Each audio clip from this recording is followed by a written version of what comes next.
I'm Christine Frizzau in Washington, where tonight a monumental decision from the U.S. Supreme Court has come down.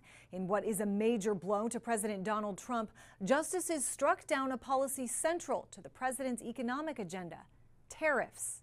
The overriding question to the High Court: does the International Emergency Economic Powers Act, or IEEPA, authorize President Donald Trump to impose tariffs? The answer, in a 6-3 ruling, a resounding no. The Supreme Court's ruling on tariffs is deeply disappointing. The three liberal justices, joined by Neil Gorsuch, Amy Coney Barrett, and Chief Justice John Roberts, who wrote the opinion, connected the issue to the founding of the country itself, writing, quote, "Americans fought the revolution in no small part because they believed that only their elected representatives, not the king, not even Parliament, possessed authority to tax them," adding, "The framers gave that power to Congress alone." Roberts and others clearly viewed this as a tax that rests with Congress. President Trump vowing to use other laws to try to keep his tariffs in place, as they've already brought in about $200 billion in revenue, also insisting the country still faced a national emergency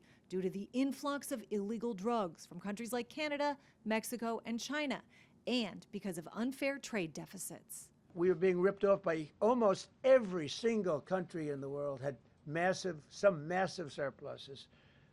China had hundreds of billions of dollars in surpluses with the United States. They rebuilt China. They rebuilt the army. Legal experts say the decision is not the end of the road for the Trump administration, but things will be made far more difficult. Essentially, court is saying you have to go back to the drawing board and you have to do it country by country.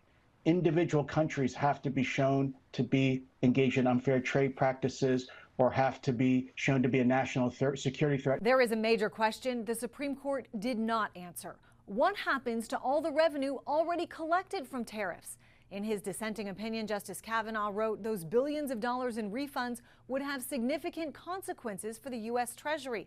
The process of returning that money, he said, is, quote, likely to be a mess. In Washington, I'm Christine Frizzau.